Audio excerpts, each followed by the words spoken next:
Bienvenidos amigos de Logonáutica, donde pensar es viajar. Y viajar es pensar. Mi nombre es Linda Aro y me acompaña Miguel Ángel García en un episodio más de Logonáutica, en donde el objetivo es compartir, es platicar acerca de fenómenos artísticos, aventuras de pensamiento, porque eso es el pensar, es un viajar, es un deambular por el tiempo y el espacio.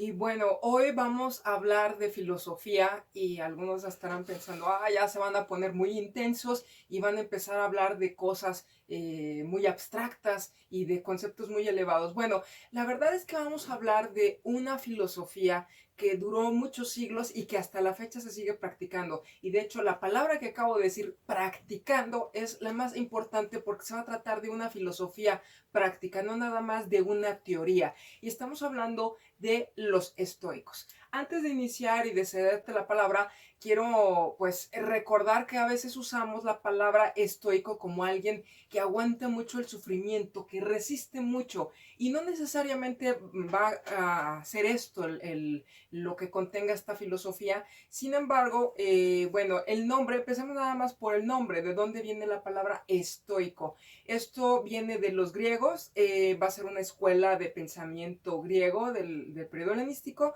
donde este grupo se va a reunir en la famosa Stoa o puerta de Atenas, que estaba junto al Ágora de Atenas. Era un pórtico lleno de columnas, la Stoa Poikile, que era un pórtico pintado o una serie de columnas pintadas, y de ahí va a adquirir este nombre.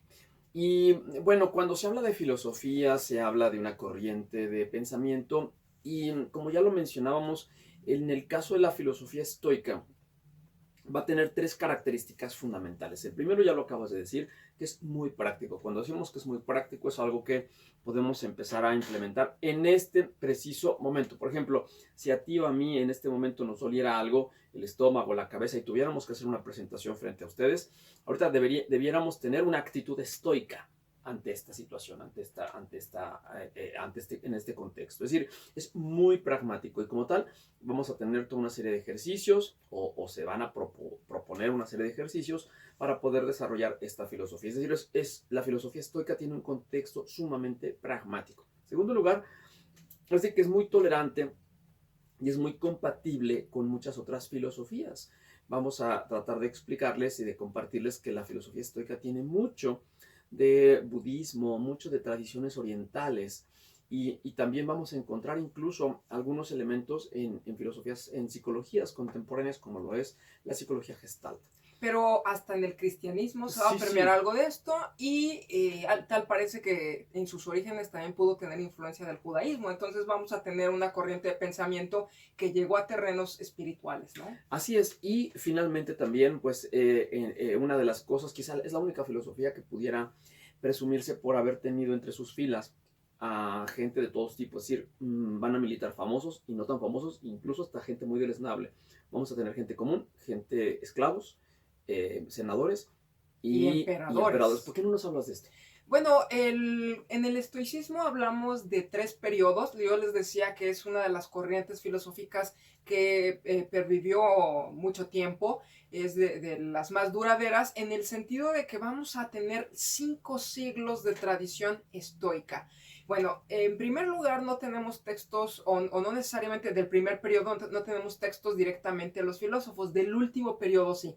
Y ya lo dije, hay periodos y vamos a hablar de 3 periodos. Esto va a empezar aproximadamente por ahí en el 300 antes de Cristo, en el momento en que Alejandro Magno muere, unos años más, unos años menos, pero estamos hablando del periodo helenístico y aquí vamos a tener el primer periodo de este movimiento que de hecho va a ser fundado por Zenón de Sitio. Zenón de Sitio, bueno, Sitio está en la isla de Chipre y va a ser un extranjero y de hecho la mayoría de estos filósofos van a ser extranjeros, pero extranjeros en relación a quién o a qué, a Atenas. Atenas era el lugar de la cultura en Grecia, había diferentes poleis o la polis más famosa era Atenas y aquí atraídos por el pensamiento socrático van a llegar muchos personajes. Uno de ellos va a ser este Zenón de Sitio, que va a tratar de seguir las enseñanzas de Sócrates y va a buscar a los que él considera los herederos de Sócrates. Bueno, él es, digamos, el fundador. En este mismo periodo vamos a tener a Cleantes y tenemos también a Crisipo.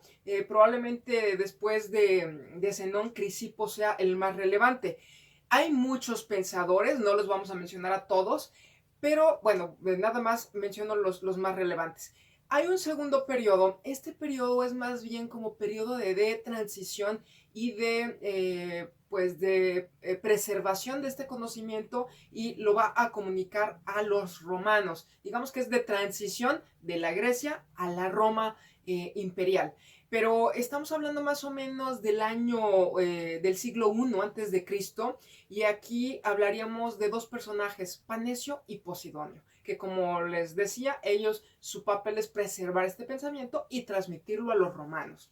Y después vamos a tener, yo creo que la corriente que fue más relevante al final, con tres pensadores que, pues como bien lo dijiste, vamos a tener desde un esclavo, un senador y un emperador. Y aquí nos estamos refiriendo a Séneca. Séneca, que fue un senador, un personaje muy allegado al emperador Nerón, y además él va a estar muy involucrado en la política, es de clase alta. Esto a lo mejor van a decir, ay, pues qué cómodo es hacer filosofía estoica de la clase alta, pero también les puedo decir que tenemos a un esclavo, Epicteto. Epicteto, más allá de su esclavitud, bueno, él va a dejar algo muy importante. De hecho, un texto que sí se conserva de él es el Enquiridión. Y después tenemos al final de esta corriente, uno de los últimos pensadores o de los grandes pensadores fue el emperador Marco Aurelio. Entonces tenemos un periodo de 5 siglos, porque Marco Aurelio muere en el 180 después de Cristo. Entonces más o menos estamos hablando de 500 años de transmisión de un pensamiento práctico. ¿Cómo vamos a enfrentar el pensamiento estoico? ¿Cómo es una manera, pues, más sencilla, que no simple, de hacer un planteamiento filosófico? Les recomiendo, o les propongo más bien, seguir un camino en 3 capítulos, en 3 secciones. El primero de ellos tiene que ver con la teoría estoica.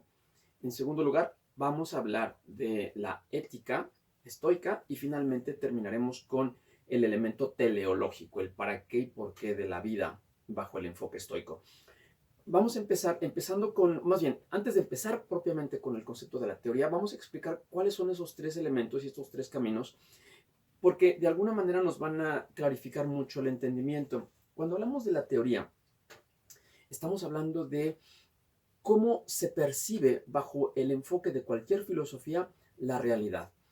La realidad de Platón es muy diferente a la realidad estoica, y también va a ser muy diferente de la realidad aristotélica, y a su vez van a ser muy diferentes de la realidad cartesiana y de la kantiana y de la hegeliana, etc. Por eso cuando nosotros hablamos de la teoría, estamos hablando y haciendo alusión a su etimología griega en el theorein, que quiere decir o que proviene del elemento de la visión, de la vista, de la percepción. Una teoría no es otra cosa más que una forma, es un enfoque. Pensemos que mi visión, mi forma de entender o de ver la realidad, parte de una vista, es una visión que tengo, pero no todos van a tener esta misma visión. Entonces lo que vamos a hacer es conocer, si me permiten ustedes la analogía, vamos a conocer el terreno de juego sobre el que se va a jugar la vida. En segundo lugar, cuando hablamos de la ética, es, si bien ya conocimos el terreno, que a lo mejor es un terreno, es una cancha, ¿no? Que tiene porterías, mira, ya se van a jugar fútbol, ¿no? O a lo mejor es como si fuera con un triángulo, van a jugar quizá béisbol, o a lo mejor es de hielo el terreno. Es decir, la teoría se va a encargar de esclarecer qué forma tiene la realidad, cómo es aquello en donde se va a llevar a cabo la vida. En segundo término, vamos a hablar de la ética. La ética, pues, es el comportamiento. Y siguiendo nuestra analogía del juego, ya conocimos el terreno, ahora vamos a conocer qué se vale, es decir, las reglas del juego. Y vamos a darnos cuenta de qué es lo que se vale y qué es lo que no se vale bajo el enfoque de la ética estoica, que dicho sea de paso, la ética estoica es muy distante de lo que es la ética platónica, de lo que es la ética aristotélica, etcétera, etcétera. Y finalmente, valga la redundancia, vamos a hablar de los fines, el por qué y para qué jugamos. Entonces, si vamos a jugar béisbol, ahí está el béisbol. Ya sé que vamos a jugar béisbol, ahí está el terreno, ya lo conocí. Ahora, Dame un libro, en este caso va a quedar muy bien porque es un manual de conducta, qué es lo que se vale, cuáles son las reglas del juego, que son muy específicas en el juego que ustedes quieran. Entonces, préstame el manual, por favor, ya sé que voy a jugar béisbol, déjame estudiar las reglas de juego. Y el último camino, el último paso que vamos a seguir es, ¿y por qué jugamos béisbol? ¿O para qué jugamos al béisbol? Son 3 preguntas que ustedes pongan en el contexto que quieran y definitivamente algo van a hacer, y es que nos van a hacer pensar. Entonces, bueno, ¿qué te parece si empezamos directamente con el término, con el capítulo de la teoría? ¿Qué es la realidad para los estoicos? Pero bueno, aquí te voy a interrumpir porque creo que antes de empezar y decir qué es la realidad, yo creo que es pertinente señalar que hubo 3 terrenos en los que incursionaron estos pensadores principalmente. Y bueno, el primero de ellos tiene que ver con la lógica, que tiene que ver, pues sí, ciertamente con el nivel de argumentación y con el nivel de pensamiento. Recuerden que también la oratoria era importante para ellos, pero de aquí va a heredar mucho de Aristóteles. Vamos a tener un pensamiento muy aristotélico. De hecho, van a echar mano de lo que ya había también en Atenas y obviamente, bueno, lo que no les gusta lo van a ir corrigiendo. Pero aquí, pues nos vamos a encontrar con que ellos van a tener una postura censista. Se les etiqueta a ellos como materialistas. Te voy a interrumpir Ajá. en esta parte porque acabas de mencionar algo muy importante, que es la parte lógica. ¿Por qué es tan importante la parte lógica? Antes de llegar a la parte, digamos, del elemento sensible. Es muy importante, y te dejo continuar, el elemento de la lógica es muy importante porque la realidad para los estoicos es la naturaleza. ¿Y qué es la naturaleza? Y a reserva de que vayamos a profundizar más en esto, me voy a permitir decir que la naturaleza para los estoicos es un sistema. Y cuando hablo de un sistema, quiere decir que un sistema está formado por partes. La naturaleza del sistema es tener partes. Entonces, si un sistema está conformado por partes, el único camino que yo tengo para poder entender la totalidad, el sistema, la naturaleza, es a partir de un camino que me lleve, un camino ordenado. Y eso es la lógica. Por eso es tan importante para el estoico la lógica, el elemento racional, porque la naturaleza no está hecha de forma desordenada, es un sistema, es un rompecabezas perfecto.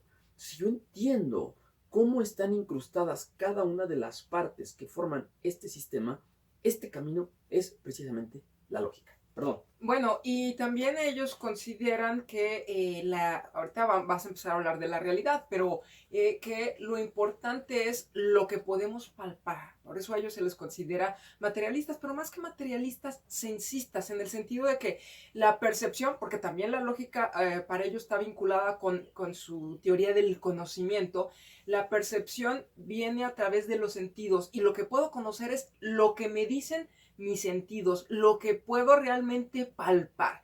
Ellos son, digamos, contrarios al mundo de las ideas platónicas, donde recuerden que Platón consideraba que había un modelo ideal que estaba en otra, pues no en este terreno ni en este nivel, pero que lo importante eran las ideas. Para los estoicos, no. Pero no lo negaban, lo integraban, porque finalmente ellos le daban una importancia al elemento racional. De hecho, es muy importante. Lo que los estoicos van a hacer es que, no es que la niego, sino que a eso que Platón sí negaba, que era la parte sensible, y ahorita vamos a entrar en eso.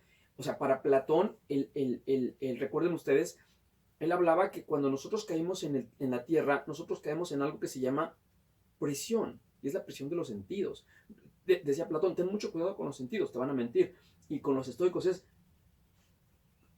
cuida tus sentidos, porque es a partir de los sentidos como vas a conocer. Oye, ¿las ideas no existen? No, claro que existen. Para eso es un camino racional, es un camino lógico. Es decir, hay una simbiosis entre ideas y entre la parte sensible. El estoico no niega el cuerpo, al contrario, no niega los sentidos. Al contrario, como dices tú, fíjate, son 2 temas, 2 caminos.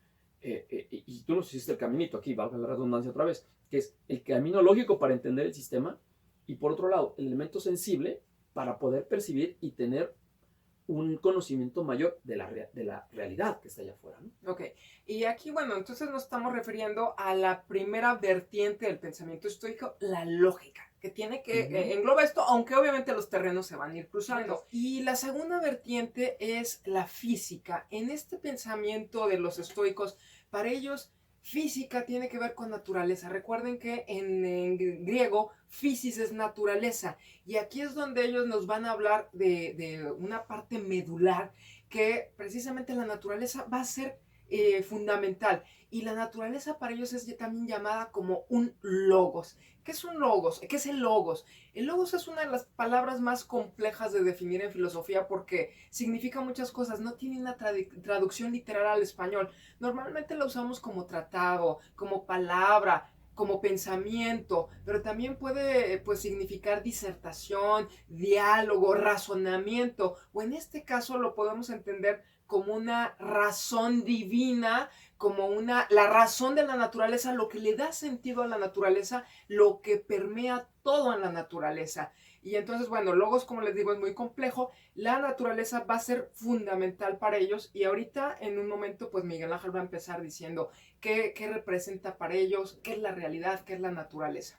Bueno, entonces tenemos, por un lado ya señalamos a la lógica, después tenemos ahorita acabamos de mencionar la física, y creo que lo que más impacto tuvo a lo largo de los siglos y que hasta la fecha se sigue estudiando es precisamente su ética.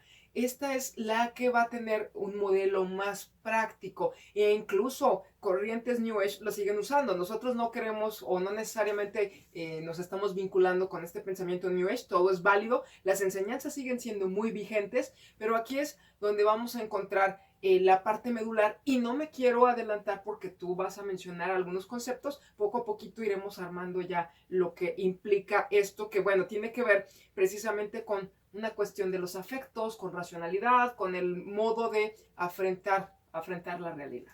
Bueno, empecemos con la naturaleza. Acuérdense que estamos en el primer camino. Theorein, teoría, qué es la naturaleza, las reglas del juego y para qué jugamos. Naturaleza. ¿Qué es la naturaleza? Es muy sencillo en una primera instancia, pero es de alguna manera muy profundo para entenderlo, porque aquí es cuando empiezan los problemas. Si yo les pregunto, o si yo les afirmo, oigan, ¿están de acuerdo que Dios hizo la naturaleza? Independientemente de la creencia o de la fe que ustedes profesen. Me van a decir, bueno, pues sí, tiene sentido el hecho de que Dios haya creado la naturaleza. Bueno, ¿y qué pensarían ustedes si yo les dijera que los estoicos pensaban que Dios no hizo la naturaleza? Cuando yo hago un pastel, yo soy el pastelero, y si ustedes observan el pastel, pues ahí está. Entonces ustedes van a preguntar, oye, ¿quién hizo ese pastel? Ah, Miguel hizo el pastel. Es una cosa, es un elemento creador, ¿no?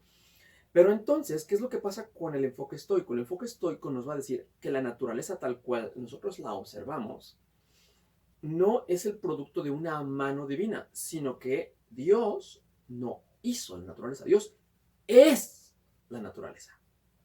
Y aquí es en donde todo cambia, porque entramos en un fenómeno panteísta en donde va a haber Dios va a estar en todas partes. Oye, espérame, no digas más, Miguel, por favor. Eso también he escuchado que dicen mucho, que Dios está en todas partes. Bueno, pues entonces si Dios está en todas partes, Dios está aquí, está en la iglesia, está en la no iglesia también, está en la comida y está en el excremento y está en todas partes, porque Dios forma parte de la naturaleza.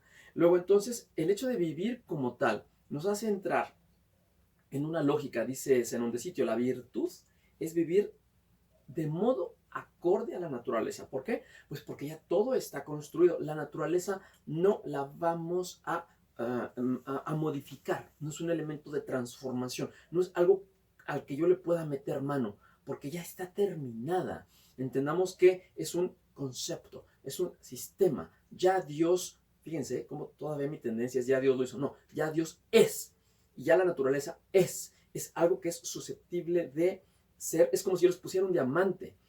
Yo te puedo decir, oye, ¿qué te parece este diamante? A ver, déjame hacerlo. No, percíbelo, obsérvalo, ¿no? A ver, déjame verlo, déjame tocarlo, ¿no? Déjame verlo a través. Esa es la actitud estoica. Nosotros al revés, nosotros decimos, bueno, alguien hizo ese reloj, y en función de ver quién hizo ese diamante, vamos entonces a orar a ese diamante. Al respecto, y este comentario que les acabo de hacer, hay una cita de Cicerón que a mí me llama mucho la atención porque es un gran crítico. Ustedes saben que Cicerón pasó a la historia también, aparte de ser un gran orador, pues un gran político, pero sobre todo también un gran filósofo. Y él decía, ¿veis cómo a partir de realidades físicas, cuyo descubrimiento era bueno y útil, la razón se dejó arrastrar a forjar dioses imaginarios? ¿Sí? Es decir, está el sol, es el dios sol, ¿no? O alguien hizo el sol, o alguien hizo al ser humano, ¿sí? Toda esta es una cuestión religiosa muy, muy interesante, porque a veces, como decía Linda al principio, a veces el estoicismo camina paralelamente a la filosofía judío-cristiana, pero se separa después, y luego entra, y luego, en este momento se está separando. Al final dice Cicerón, esta ha producido creencias falsas y errores que perturban mentes y crean supersticiones. Y esto lo vamos a ver en la ética más adelante, porque ¿qué pasaría si yo te dijera, oye, no me hagas cosas malas, Linda, porque hay un Dios que todo lo ve? Eso diría una forma de entender la realidad. Un estoico que te diría, es que no me hagas cosas malas porque tú eres Dios y yo soy Dios y todo lo que está aquí es Dios. Entonces, no es que yo te haga o no haga, simplemente el hecho de tener una actitud, un pensamiento, una idea, es el hecho de estar haciéndolo frente a Dios porque Dios es todo.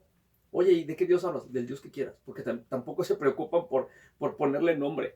Eso iba a mencionar, porque cuando hablamos Dios, ustedes van a pensar, bueno, si esto empezó con los griegos y los romanos eran politeístas. Sí, muchos dicen los dioses estoicos. Sin embargo, a veces se hace la traducción como Dios, como si se tratase del Dios cristiano.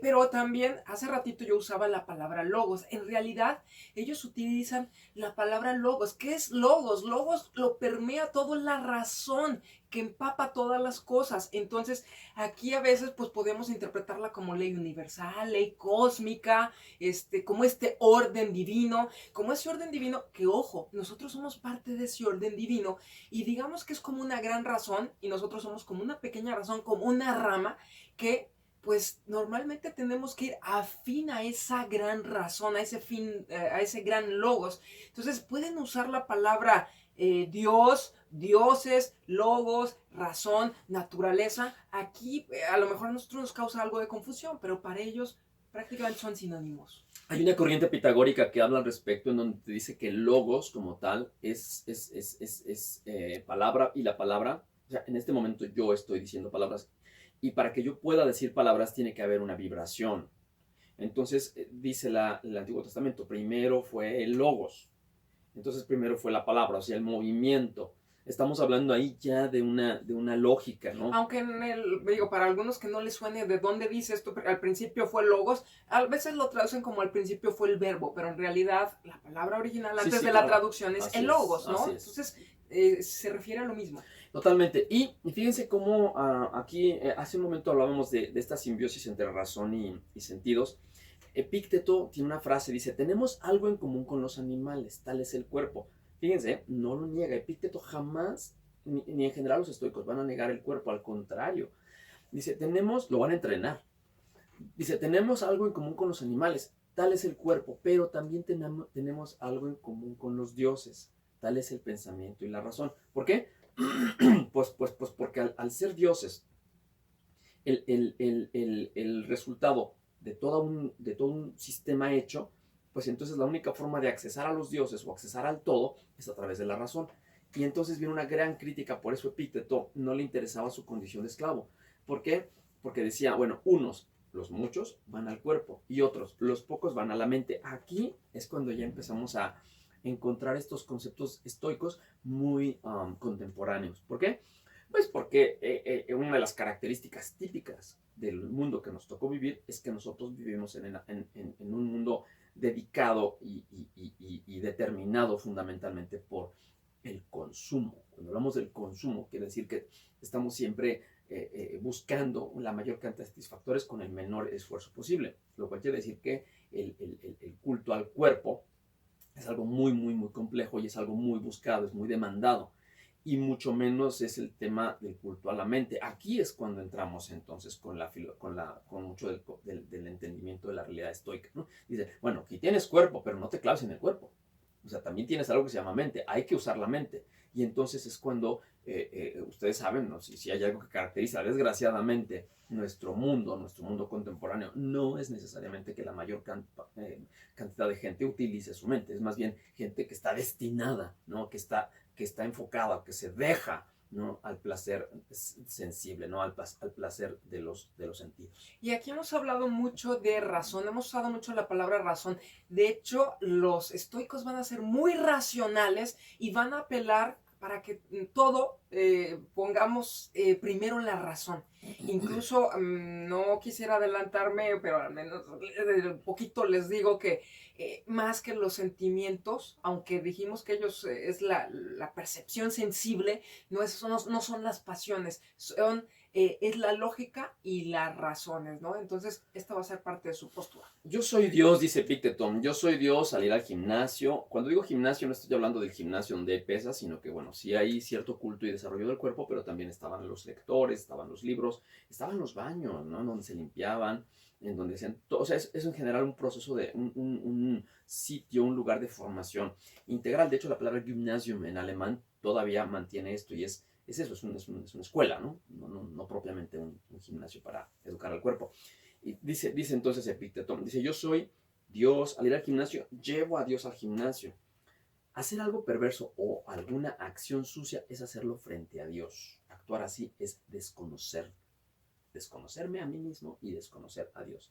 Imagínense ustedes estar pensando que cualquier cosa que voy a hacer no es que Dios me esté viendo, sino que yo soy parte de, y el hecho de hacer algo indigno propiamente sería atentar en contra de la naturaleza misma de Dios, que Dios es, si ya párale, Miguel, ya no quiero que menciones la palabra Dios, alguno de ustedes podrá pensarlo. Está bien, lo tiramos, vamos a dejárselos y aquí es en donde se hace perfectamente tolerante e integrable a cualquier filosofía o cualquier tradición religiosa. Y estamos hablando de que Dios es la unidad. ¿La unidad de qué? La unidad de todo. Cuando en las Sagradas Escrituras también se hace mención de que es, dice Dios, ¿no? Yo soy el que soy. Por eso, pero ¿quién eres? El que soy. Uy, ya sé, pero ¿quién es ese? Pues yo soy el que soy. Y no lo vas a sacar de ahí se queda. Entonces dicen, Dios es incognoscible, es indefinible, es infinito. Entonces, eso en otros términos, ¿cómo lo pudiéramos mencionar? Como la unidad. Si no les gusta la palabra Dios, quítenla, pongan uno, ya terminamos. Ese es el Dios de los estoicos, es la unidad. ¿Por qué? Porque en la unidad está todo. Por eso, ¿y cómo podemos definir uno? Es indefinible. Yo puedo definir dos, tres, etcétera, pero el uno es indefinible. Uno es la unidad, es empezar a ciclarnos de forma lógica en un concepto. Y al hablar de esto, entonces estamos hablando de un Dios que es uno, y para poder ser uno debes tener una estructura, es decir, es un orden.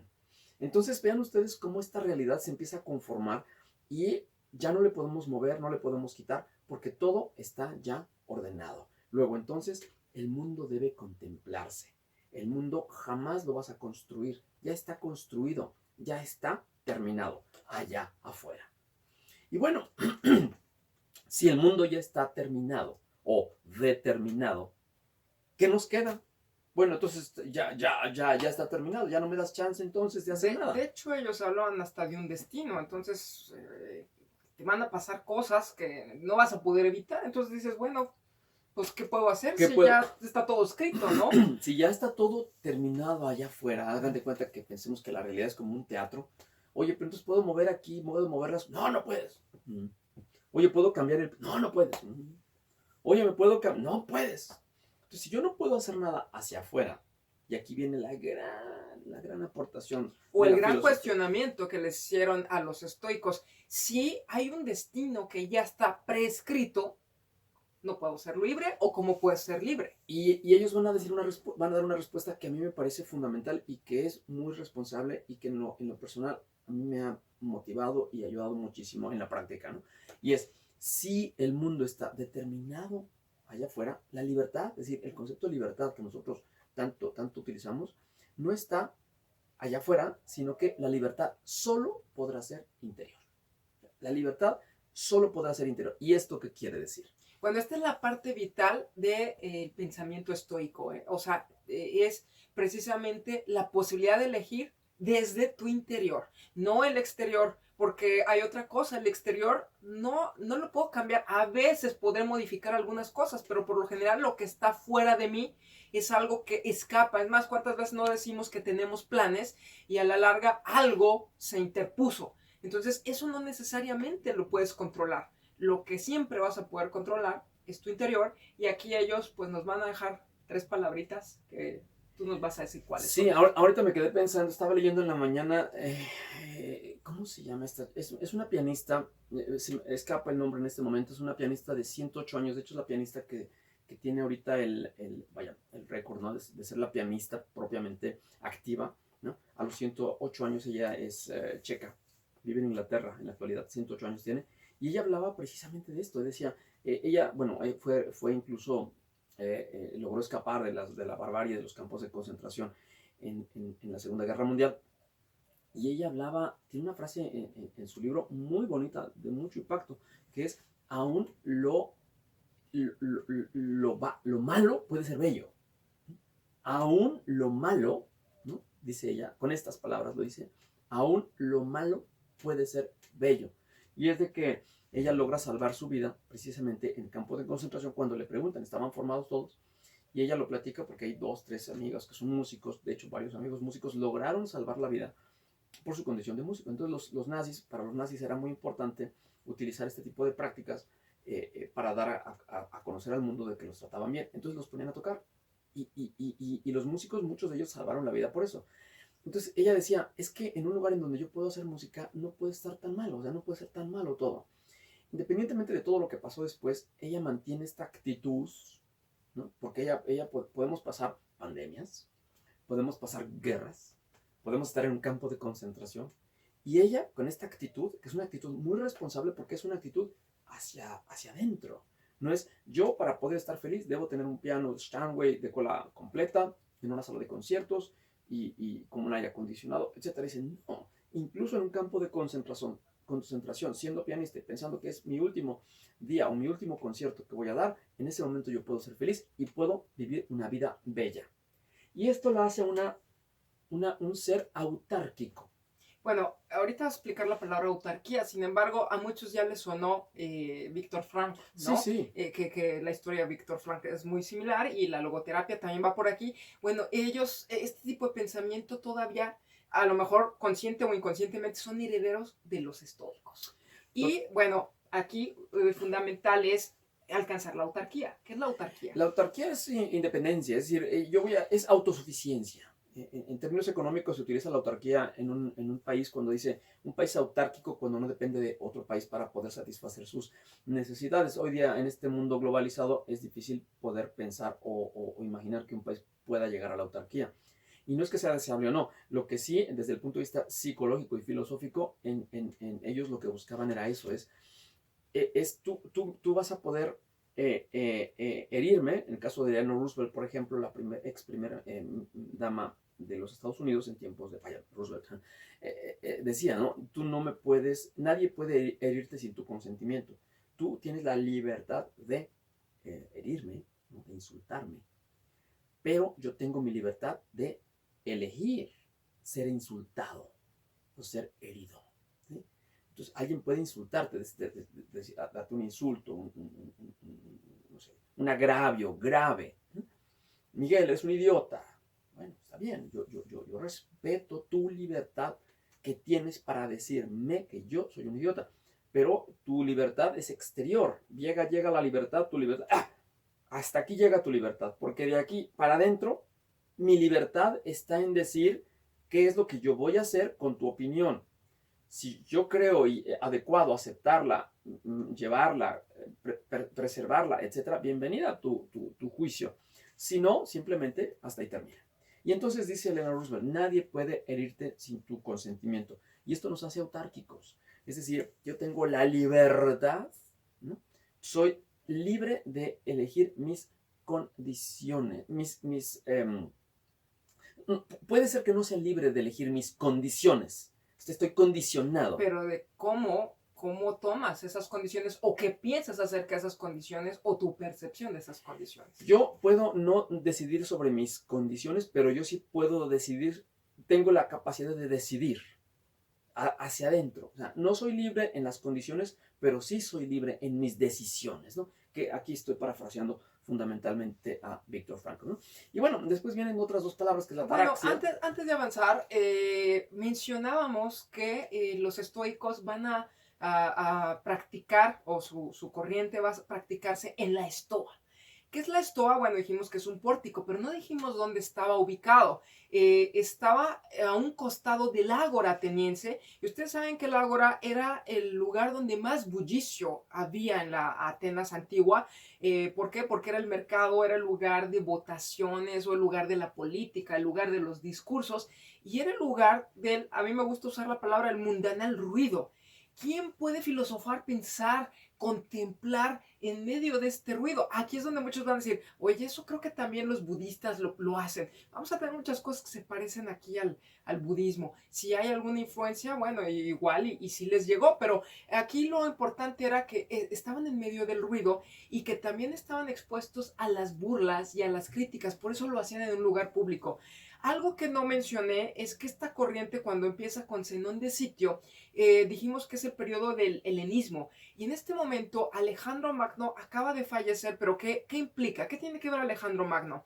Alejandro Magno va a conquistar, bueno, él es macedonio, va a empezar conquistando Atenas y todas las ciudades, las poleis griegas, y poco a poco va a extender su dominio a Egipto, al mar Mediterráneo, Medio Oriente, y va a llegar hasta la India. Esto hace que él empiece a traer, por eso ya dije, la India, Medio Oriente. O sea, podemos tener influencia del budismo, podemos tener influencia de religiones de Medio Oriente, del mismo judaísmo, pero a lo que voy es que en este momento hay una gran diversidad, apertura de pensamiento, pero también ya no es Atenas lo más importante. Otro paréntesis, aquí también dije que eran extranjeros, ellos van a acuñar el término de cosmopolitas. Bueno, regresa aquí pues esta extensión de pensamiento, y vamos a tener que los estoicos pues también conviven con otras escuelas, que son los epicúreos y los cínicos, y todos ellos van a usar la palabrita que tú acabas de decir, la ataraxia. A diferencia de los estoicos que estaban en el pórtico público, los epicúreos van a estar en el famoso jardín, que era una villa en el campo donde nadie los perturbaba. Entonces, ¿por qué menciono todo esto? Porque a pesar del ruido, tú decides en tu interior que ese ruido no está ahí, y que tú puedes omitir las burlas, y que todo está en tu decisión, y que bueno, aquí no necesitas, perdón, y todos están buscando también la ataraxia. Hay un concepto que muchas lo he planteado en algunas ocasiones con mamás. Algunas están de acuerdo, otras no.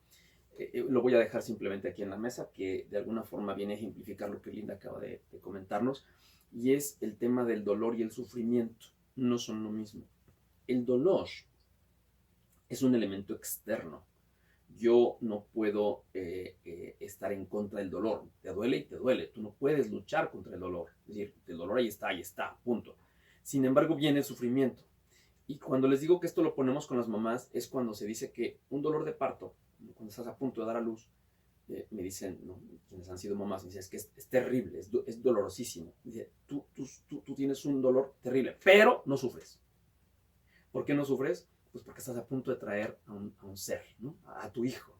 Entonces existe el elemento del dolor, pero no existe el elemento del sufrimiento. Y esto es difícil de entender, porque si eso pasa con el dolor de parto, imagínense lo que puede pasar con cualquier otro tipo de enfermedades. Es decir, yo puedo tener un dolor muy fuerte producto de cualquier enfermedad, sin embargo el sufrimiento, eso ya está de mi lado, está del lado de mi cancha. Yo ya puedo decidir sobre si sufro o si no sufro. Obviamente no, el dolor va a estar ahí, va a mantenerse ahí, sin embargo la decisión sobre si sufro o no sufro producto de ese dolor, eso entonces ya está de mi lado. Bueno, pero entonces, ¿qué es la ataraxia? Decíamos que la ataraxia es la técnica para encontrar la felicidad. Y ellos son otra corriente que está buscando la eudemonía, cómo ser feliz. El ser feliz para ellos es a través de, bueno, hay muchas cosas, muchos de los caminos para ser felices, pero en realidad, bueno, su técnica va a ser la ataraxia, aunque ellos van a decir que es encontrar la virtud. ¿Y cómo encuentras la virtud? Siguiendo la naturaleza. ¿Y cómo sigues la naturaleza si tiene cosas exteriores que yo no puedo cambiar? Bueno, ya dijimos, decidiendo desde el interior. Ahora sí, ¿cuál es la práctica para que yo pueda modificar esa realidad desde mi interior? Ellos te van a decir, utiliza la ataraxia. Y la ataraxia la podemos traducir como imperturbabilidad. Esta es normalmente la traducción que se da. Encontrar paz interior, encontrar la felicidad, pero en realidad es imperturbabilidad, hacer que el exterior no te afecte. Y aquí es donde viene lo complicado. ¿Cómo hacemos que no te afecte? Complicado y no, porque digamos que esta imperturbabilidad, tú puedes decir, a ver, yo voy a estar tranquilo, que pase lo que sea, no me va a pasar nada. O sea, no es eso, no es tan tonto como eso. Eh, Voy a ponerles un ejemplo que de alguna manera, llevado a todos los ámbitos en la naturaleza, puede explicar de alguna manera sencilla el concepto de ataraxia y o de la imperturbabilidad. Y es, si ustedes están frente a una olla que está calentando agua, cuando empieza ustedes pueden verter el agua, ahí está, y entonces dicen, mira, el agua ahí está en estado líquido.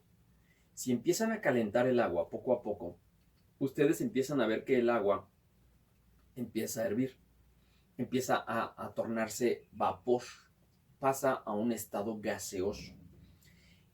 En ese momento, ustedes, ¿qué hacen? Pues dicen, no hago nada, pues es lógico. Fíjense, es lógico que yo estoy siguiendo el camino de la naturaleza del agua, que es que, bueno, pues que está subiendo, que está pasando de un estado líquido a un estado gaseoso. Y entonces, eso a ustedes, fíjense bien la pregunta, ¿en qué les perturba? Pues en nada. ¿Por qué ha de perturbarme? Si es líquida, y si cambias por las condiciones externas que le pones al agua y esta se torna gaseosa, pues ya está el vaporcito y se acabó. ¿Cuál es el problema? Vean ustedes cómo la imperturbabilidad aquí es perfectamente sencilla. Ahora, apliquemos esto a nuestra vida real. Y entonces, aquí el hecho de ver todo lo que nos pasa a la luz de ver lo que le pasa al agua en estado líquido, en estado gaseoso, pues nos va a plantear ciertos cuestionamientos, ¿no? Y el primero de ellos es saber, para empezar, ¿qué es lo que puedo cambiar? ¿Y qué es lo que no puedo cambiar? Por ejemplo, el agua yo la puedo cambiar. Puedo cambiar su naturaleza de que se haga sólido, líquido y gaseoso. Puedo cambiar esos tres estados de la naturaleza. No puedes. Entonces, no te preocupes. Si la ves hecha hielo, si la ves en un vaso de forma líquida o si la ves en forma de vapor, no hay ningún problema. Tú estás perfectamente consciente de que son esos tres estados. Preocúpate cuando veas el agua en otros términos. Cuando la veas en forma de pomada, por ejemplo, entonces, espérame, eso no es agua. Eso tiene algo más, ¿no? Ahí ya le metieron mano al agua, ¿no? Esa es otra cosa, es otra naturaleza, ya no es agua, ¿no? Porque ya estás migrando a otro estado. Entonces, si yo sé que tengo un estado y este estado es un estado ya previamente establecido o preestablecido, entonces no vamos a tener ningún problema. Por ejemplo, aquí, este gatito que está aquí. Este gatito está maullando y está platicando. El hecho de que sea un ser vivo y que esté platicando con nosotros no les va a generar a ustedes ningún conflicto. ¿Por qué? Porque es un animalito que está viviendo en una casa y que de alguna manera está manifestando su naturaleza. Preocúpate cuando ese gatito te empiece a hablar en francés. Ay, sí, preocúpate. Pero no es su naturaleza. Entonces, si yo estoy consciente de lo que puedo cambiar y de lo que no puedo cambiar, entonces es cuando viene el tema de la felicidad. Cuando yo sé que puedo cambiar cosas, cuando yo logro diferenciar lo que puedo cambiar de lo que no puedo cambiar, ahí es el término de felicidad. No es tener un Porsche, o no es tener una casa lujosa, o no es tener joyas. Eso es totalmente cosmético para los estoicos. Felicidad es, si yo soy consciente de las cosas que puedo cambiar y soy consciente de las cosas que no puedo cambiar y obro en consecuencia, entonces mi estado va a ser de imperturbabilidad. Y esto tiene que ver básicamente con cosas muy elementales. Por ejemplo, cosas con las que yo no puedo cambiar. Mi color de piel, mi estatura. O sea, por más que yo quiera decir, bueno, es que yo soy muy triste, déjenme decirles, porque yo siempre he querido ser un basquetbolista de Bueno, 2.20. Michael Jackson se cambió el color de piel, pero Pero siguió siendo, o sea, sí, en el fondo. en el sí. fondo, o sea, no, Ajá. pues sí, fue alguien de color que se quiso pintar de blanco. Que Bueno, no fue nada estoico, por cierto. nada. Más no aceptó su naturaleza. Exactamente, es que yo no quiero, bueno, está bien, puedes luchar contra eso, puedes luchar contra tu naturaleza, pero entonces ya no fue un blanco, sino fue alguien de color que se pintó, se tiñó, ¿no? Se decoloró. O se decoloró. No, vaya. Entonces, ¿qué es lo que tú no puedes cambiar? O sea, no puedes cambiar tu nacimiento. Nadie te preguntó, ¿no? Si querías o no nacer. Tú naciste, o sea, no puedes estar en contra de eso. Tampoco el tema de la muerte. O sea, la muerte es algo que es indebatible. Tú no puedes debatir contra la muerte. La muerte va a estar ahí en cualquier momento y va a llegar cuando tenga que llegar, punto. Y vas a nacer cuando hayas tenido que nacer y punto. El hecho de que hayas nacido con cierto nivel de pobreza o de riqueza, un estatus, etcétera, eso tampoco lo decides. Es decir, el hecho de que la gente llegue y sea sumamente pobre, en un contexto sumamente pobre, eso tú no lo decides. Tú podrás decidir sobre qué sigue mañana, si vas a seguir siendo pobre o vas a ser rico. Pero es otra historia. El hecho de estar en una condición, en este momento presente, eso tú no lo decidiste, ¿no? Ya caíste, fuiste arrojado al mundo, diría Sartre. Sin embargo, hay cosas, y aquí es en donde ya entra un poco, podemos empezar a aterrizar en aras del tiempo, podemos empezar a hablar un poquito de la ética. Y la ética tiene que ver con estas cosas que yo sí puedo cambiar. Y lo que yo sí puedo cambiar, si bien yo no puedo cambiar mi color de piel, mi estatura, mi condición de ser humano, ¿no? A lo mejor yo quisiera ser un gato. No, espérame, pero tú no eres un gato, tú eres un ser humano. Por más gato que quieras ser, pues no vas a ser un gato. Entonces, aquí estamos hablando de que hay cosas que yo sí puedo cambiar. Y estas cosas que yo sí puedo cambiar son, fíjense ustedes, apunten, mis juicios, mis pensamientos, mis sentimientos, mis aversiones, mis amigos y mis amores. Lo que hoy puede ser tan preclaro para mí, un pensamiento o un juicio, ¿no? Mañana puede cambiar, porque no está escrito en ninguna parte. Eso depende de la psique, del interior, de la percepción, de cómo me voy construyendo, de cómo se genera esto que Maturana, el chileno, menciona, que es el tema de la cibernética, en donde se van generando toda una serie de estructuras y de reestructuras, se va reestructurando la psique o elementos neuronales para que mi percepción del mundo vaya reinterpretándose segundo a segundo, ¿no? Entonces ahí ven ustedes cómo sola parte, mi libertad vive al interior de. En el exterior yo no soy libre, al interior yo soy libre. Bueno, los estoicos, hablando, si no me equivoco, era Zenón de Sitio, él ponía un ejemplo de cómo explicar esta libertad o no. El ejemplo a lo mejor nos va a chocar un poco, pero él decía que era como tener un perro amarrado a un carro. No a un carro de ahorita, a un carruaje, porque imagínense la velocidad del carro de ahorita, no, a un carruaje de aquella época. Y bueno, si el carruaje empezaba a avanzar, ¿qué iba a pasar con el perro? Tenía dos opciones: o cooperaba y avanzaba, hacía el esfuerzo de avanzar donde va la tensión o donde va la fuerza o la dirección del carruaje, o se resiste. ¿Qué pasa si se resiste? Va a sufrir. ¿Por qué? Porque de todos modos lo van a llevar, quiera o no, lo van a llevar, lo van a arrastrar, lo van a herir, lo van a Michael maltratar. Jackson no, sí, o sea, él tenía, no dije raza, porque no hay razas, las razas son, Etnia. es una etnia, es un grupo, es una información, cierta información genética, ¿no? Él se pudo haber cambiado, se pudo haber pintado de azul, pero él era eso pintado de azul. Y ahí es este sufrimiento que mencionas tú, es el coche que va corriendo, que va sufriendo, ¿no? Por no... Si no lo aceptas, de todos modos tienes que ir ahí. O sea, así es la vida. Tienes que ir, te guste o no. Hay cosas que no vas a poder cambiar. En este caso, el perro no puede cambiar el hecho de que está amarrado. Lo que sí puede hacer es decir, bueno, si me van a jalar, deja avanzo yo. Y voy al mismo ritmo y entonces ya A lo mejor hasta puede ir contento porque a lo mejor le dice, bueno, mira, este puede ser mi amo, o no sé, ¿no? Pero otro ejemplo que se da es el de un tren. En la actualidad podemos poner el de un tren. Tú vas de un punto A a un punto B, te subes al tren, las vías ya están hechas. Tú puedes modificar cómo te tomas el viaje, si decides aburrirte porque es una decisión, si decides que esta sea la gran enseñanza de tu vida, pero lo cierto es que las vías no las puedes modificar. Ese camino y ese trayecto para llegar del punto A al punto B se debe transitar. Y así es como describen ellos la vida, ¿no? O sea, hay cosas que no puedo cambiar y lo único que puedo cambiar es mi interior y cómo decido hacer las cosas. Entonces, puedo hacer ataraxia del exterior, es decir, puedo poner en paréntesis las cosas que me perturban, que me molestan.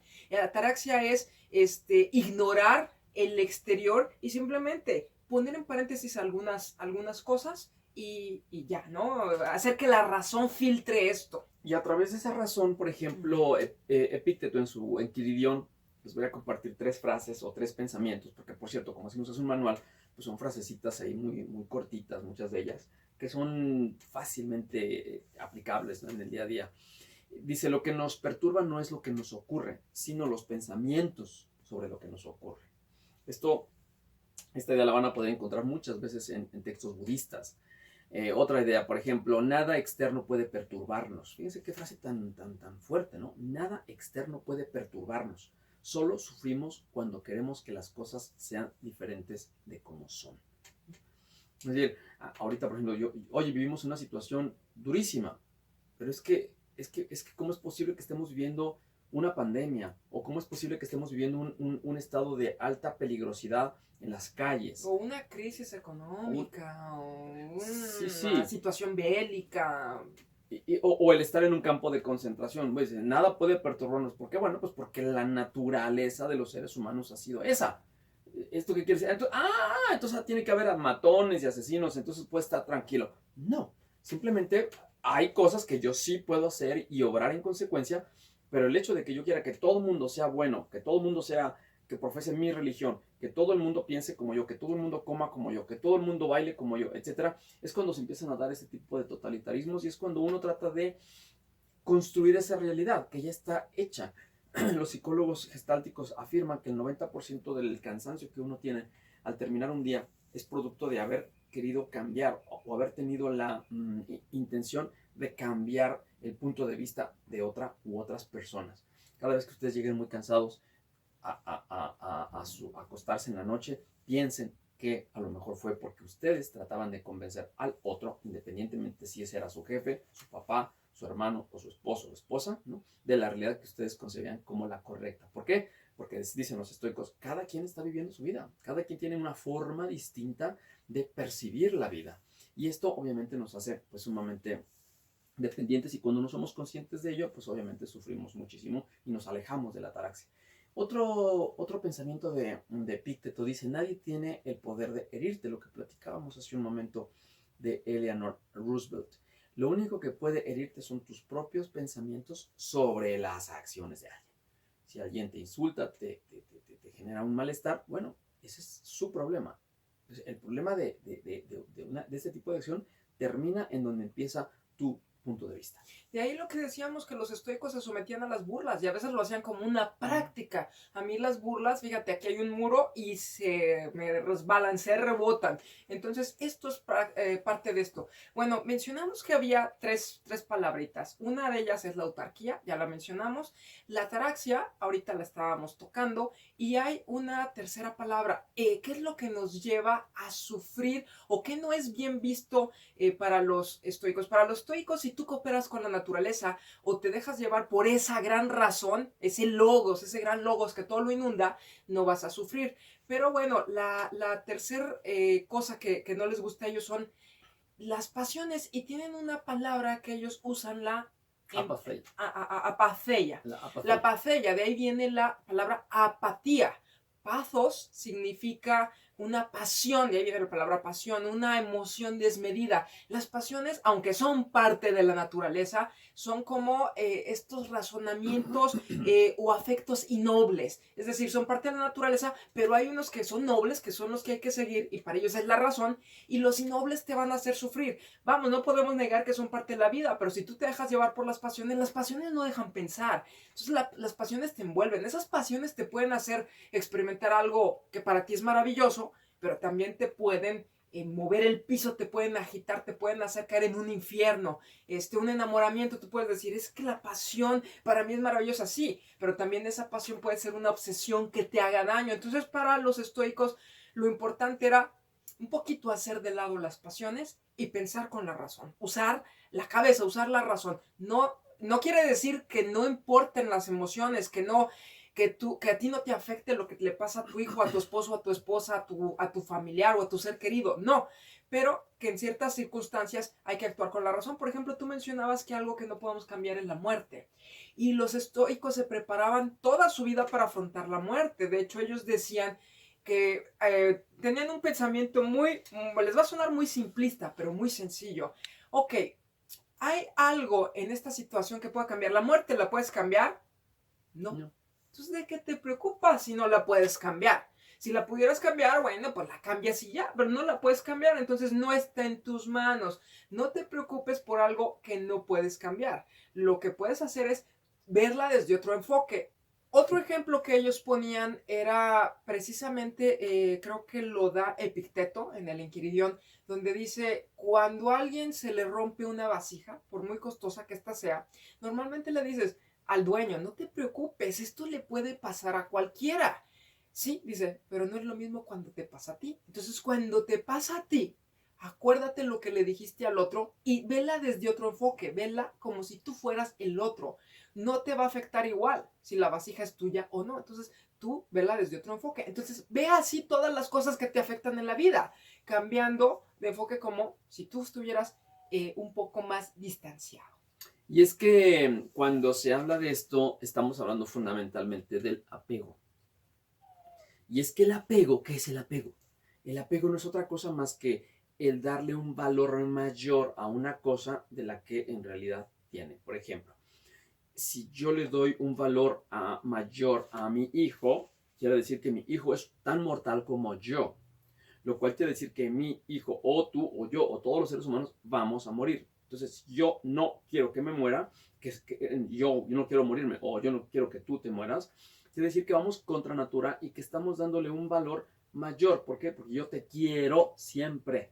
Estamos generando un pathos, ¿no? Una pasión excesiva en torno de esa cosa o de esa persona o de esa situación. O sea, el concepto de la pasión no quiere decir que sean apáticos, bueno, de ahí la palabra, ¿no? No quiere decir que sean apáticos. No en Desde el ese sentido punto, negativo, ¿no? sí, Ajá. sino en el sentido de pasión con mesura. O sea, ve las cosas como son, como dicen. Fíjense cómo este vocabulario que estoy empleando es un vocabulario muy parecido o que de alguna manera viene de la tradición budista, ¿no? En donde las cosas como son, es decir, son transitorias. Cuando hablamos de la transitoriedad o de lo efímero, ¿no? Y quiere decir que estamos aceptando la realidad como es. Es en constante cambio y que yo no puedo oponerme a ese cambio. El oponerme a ese cambio es lo que se va a traducir como sentimiento y en el caso de los estoicos es lo que se va a traducir cuando se adopta, ¿no? Y se adapta a esa naturaleza, es cuando se da la ataraxia y la imperturbabilidad. Y bueno, ya estamos a punto de terminar, pero debemos hablar sobre todo ya de que esta forma, estas reglas de juego que ya hemos dicho, ¿no? Del saber hasta dónde puedo cambiar las cosas y conocer las cosas que sí puedo cambiar. Si ya todo está en su lugar, la labor del científico o la labor del investigador va a ser, o del filósofo va a ser ver en dónde están todas las estructuras, todas las partes puestas. Mi labor como ser humano va a ser regresar cada parte a su lugar. Es apegarme precisamente a mi propia naturaleza, es conocerme, conocer cuál es mi naturaleza y en función de mi naturaleza obrar en consecuencia. Yo no puedo decir, por ejemplo, si yo soy un ser humano, ¿no? Fíjense, es el concepto de ser humano. En ninguna parte está escrito que una mujer deba ser más o menos que un hombre. Podrán escribirlo en algunas tradiciones, incluso religiosas, en donde, sin mencionarlo, puesto que esto pudiera parecer agresivo, pero hay ciertas tradiciones religiosas donde se dice, gracias doy por no haber nacido mujer. O sea, imagínense, ahí hay un juicio de valor terrible. Y quien nace en estas condiciones, obviamente ya nace perdiendo. Cuando hablamos de un ser humano, o sea, tú eres un ser humano y yo soy otro ser humano, los dos partimos de un principio de valor idéntico, razón por la cual también, así como en los estoicos existen esclavos, había mujeres también, ¿no? O sea, el mundo antiguo también, la mujer no importaba o era relegada, pero los estoicos decían, eres un ser humano como cualquiera y tienes la capacidad de razonar, por lo tanto somos iguales y lo mismo es un esclavo que un emperador. Entonces, aquí precisamente también el concepto de cosmopolitismo que ya mencionamos. ¿Por qué? Porque las fronteras, ¿dónde están? Las fronteras también están en el interior. Y bueno, la finalidad del para qué y para qué jugamos, bueno, no hay ningún problema, ellos no tienen ningún problema con la muerte, porque así como retomamos el ejemplo que pusimos hace rato, así como no sufro porque el agua cambia su estado líquido al estado gaseoso, pues simplemente cambió a otro estado, o sea, la muerte es pasar de un estado a otro. Entonces, quiere decir que hay una frase de los estoicos muy simpática que dice que el estúpido muere más que alguien que vive del intelecto.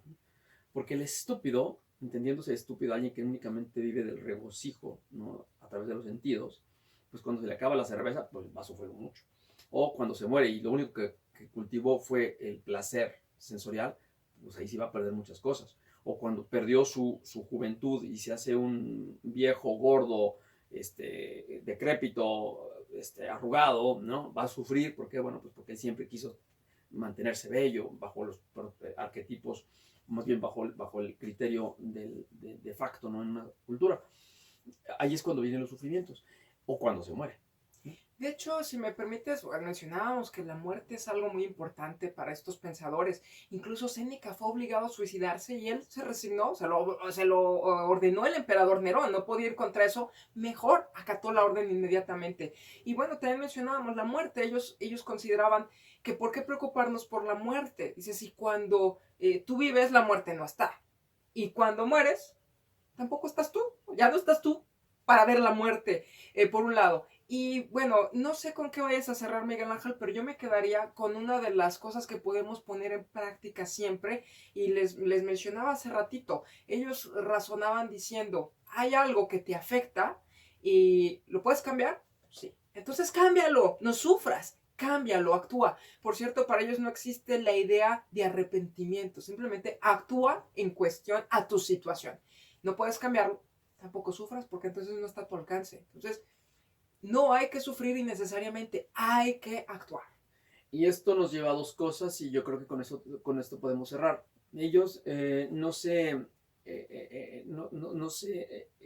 generan este sufrimiento por el pasado, porque es algo que ya no pueden cambiar, o sea, el pasado no lo puedes cambiar. Entonces, eso entra dentro de algo que no está en ti cambiar. Si hiciste algo malo, insultaste, golpeaste o no hiciste algo, bueno, ya está ahí en el pasado. Entonces, ya, punto, no lo puedes cambiar, punto, ya. Siguiente página. O sea, hacen o incluso pasaste muy bien una experiencia muy gozosa. Entonces, en el pasado, ay, ¿te acuerdas cuando vivíamos y era? Pues entonces el estoico dice, ya pasó, qué bueno. Y un problema también son la esperanza o las expectativas, ¿no? Es que a eso iba. O sea, por un lado tienes el pasado, ¿no? En donde existen cosas negativas que tratas de olvidar o positivas que tratas de revivir. Ellos cortan de tajo el pasado. Y el futuro es cortar esa expectativa, cortar esa esperanza, porque lo que se está viviendo es el presente y es que el presente es el único en el que tú puedes actuar. Véanlo en esos términos. Realmente el presente es el único momento en el que tú puedes echar mano, porque si no, vas a empezar a trabajar en lo que los orientales también hablan de los y si solos. Y si solo fuera grande, y si solo fuera chaparro, y si solo estuviera casado, y si solo me divorciara, y si solo fuera rico, etcétera. Pero son hipótesis que están ahí y que obviamente no están en ti. En ti está el momento, en el momento presente. Y cuando decimos que la muerte es algo que ellos no temen, no es de que no lo teman porque sean valientes, simplemente porque son conscientes de que la naturaleza es un proceso dinámico y que yo ocupo una pieza, llévense esta metáfora, yo soy una pequeña pieza en el gran rompecabezas. Y este gran rompecabezas no es un rompecabezas físico necesariamente, sino que es físico y también es algo intelectual, ¿no? Es algo que está dentro de un gran sistema. Y cuando yo muero, pues dejo de estar en un estado, que es el estado que nos percibimos, ¿no? Pero voy a entrar y me voy a incorporar a un todo, ¿no? O sea, nunca voy a morir, simplemente es un cambio de estado. De hecho, que ellos voy a hablan de un experimentar. alma inmortal. Entonces, bueno, te fusionas, no sé si llamarlo así, con esa naturaleza, con esa ley cósmica que mencionamos. Y bueno, una cosa que mencionaste que nos puede parecer muy práctica, la riqueza. Tú ahorita dijiste la riqueza. Hubo estoicos ricos. Séneca era muy rico y le gustaba el dinero.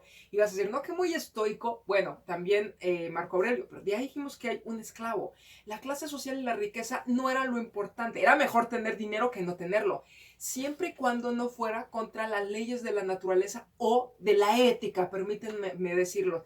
Mientras esos fines fueran virtuosos, era mejor tener dinero. Pero si tú ibas a pisotear a alguien más o iba a ser un dinero ilícito, eso sí no. Para ellos sí hay una ética de conducta y siempre debes seguir lo virtuoso, elegir las amistades que te construyen, que son las virtuosas, no las que te destruyen. Entonces sí hay una forma de elegir para ellos que es la deseable, aquella que te construye, pero hacia la virtud. Y aquello que no podemos decidir es contra el tiempo se nos ha terminado y pues como siempre, un placer haber compartido con ustedes este enfoque y esta forma de vida, más que una filosofía, esta forma de vida que es el enfoque estoico. Bueno, hasta la próxima.